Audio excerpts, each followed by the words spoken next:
अपना गांव कनेक्शन है, अपना गांव कनेक्शन है। ये है गांव रेडियो, गांव कनेक्शन की पेशकश।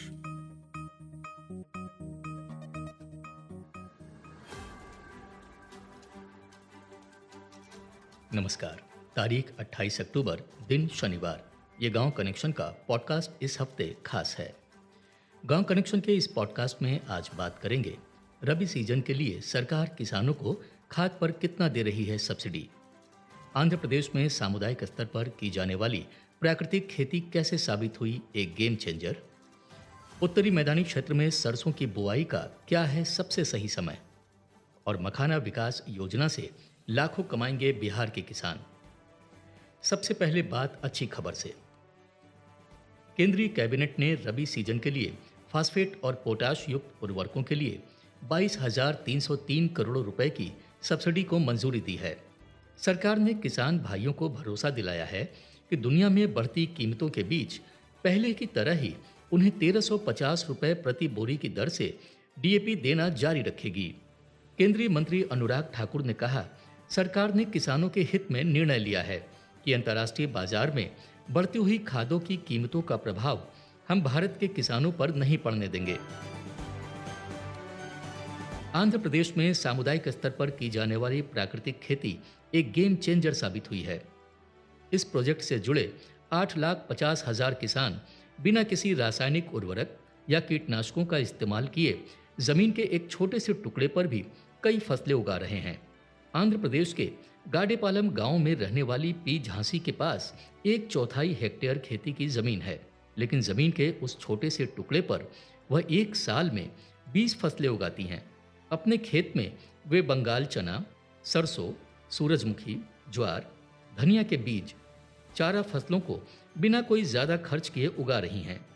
इससे भी ज्यादा प्रेरणा की बात यह है कि वह अपने खेत में किसी भी रसायन का इस्तेमाल किए बिना प्राकृतिक खेती कर रही हैं।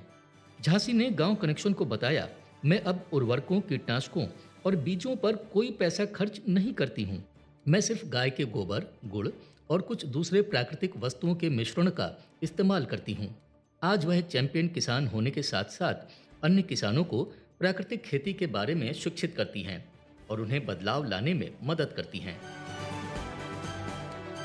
अगर आप देश के उत्तरी मैदानी क्षेत्र से हैं तो अक्टूबर तक सरसों की बुआई का सबसे सही समय है। भारतीय कृषि अनुसंधान संस्थान की वैज्ञानिक डॉक्टर कपिला शेखावत के मुताबिक देश के उत्तरी मैदानी क्षेत्रों में सर्दियों में तिलहन की खेती की जाती है। इसमें सरसों प्रमुख है। इसमें करीब 42% तक तेल की मात्रा होती है। समय पर बोई जाने वाली किस्मों में पूसा विजय, पूसा मस्टर्ड 24, 25, 27, 28, 29, 30 और 32 हैं। इसके अलावा Giriraj, Radhika, MCR DR2, NRC 601, NRCHV 101, NRCHV 506 ये किस्में भी अच्छी हैं। अगर किसान भाई समय पर बुआई नहीं कर पाते हैं तो कुछ पछेती किस्में भी हैं, जिनमें स्वर्ण ज्योति, वरदान, नवगोल्ड, RGN 506, पूसा तारक और PM 26 या पूसा मस्टर्ड 26 किस्में हैं। इनमें से किसी भी फसल को नवंबर के पहले सप्ताह में फसल की पछेती बुआई कर सकते हैं। बिहार सरकार ने मखाना विकास योजना की शुरुआत की है, जिसके तहत किसान भाइयों को 75% तक सब्सिडी दी जाएगी। इस योजना से न केवल मखाना की उत्पादकता बढ़ेगी, बल्कि ज्यादा किसानों का रुझान मखाना की तरफ बढ़ेगा। बिहार सरकार की तरफ से दी जाने वाली सब्सिडी की राशि सीधे लाभार्थी किसानों के बैंक खाते में डीबीटी के माध्यम से भेजी जाएगी।